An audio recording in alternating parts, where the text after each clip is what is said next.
Hello, welcome everybody. Welcoming America is hosting our first ever Welcoming Interactive.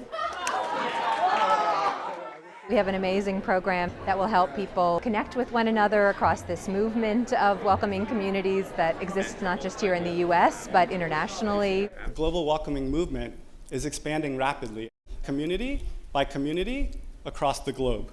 I'm excited by the turnout, I'm excited by the content, I'm excited by our speakers. Across the Rio Grande to get to what they hope would be freedom. I'm excited by the sessions. There is an African American community that has not been welcomed, that has been left behind. The first session that I chose to go to was the one on race. So why is it so hard to talk about racism and race? We can't talk about welcoming immigrants, Latinos, others, if we're not recognizing the folks who have been here for generations and have not felt welcome. Are there any other scenarios? While we're all very unique and different in terms of regions and cities and counties, there are just a lot of great ideas that could be slightly modified to work, for San Jose. And so I always walk away feeling very inspired with a long list of action to-dos.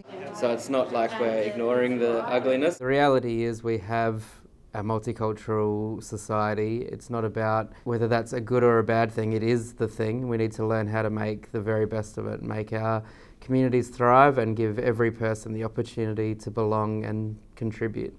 If you can demonstrate that welcoming and inclusion leads to prosperity, other places want to do it.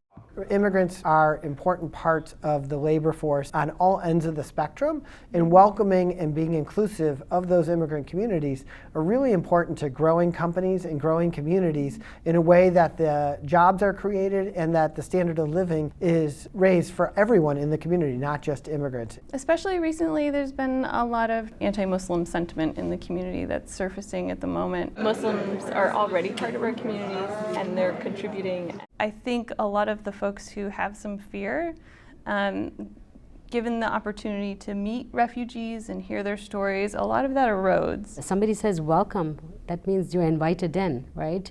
The barriers go down, a smile changes that, and can we be doing more of it every single day? My favorite part of welcoming is the assets.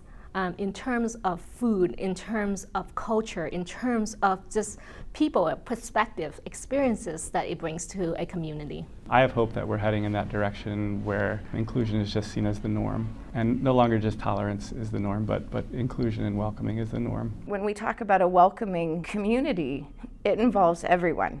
No one gets left behind as we move forward, and we're all able to share and learn from those who've been there and share and expand for those who are coming.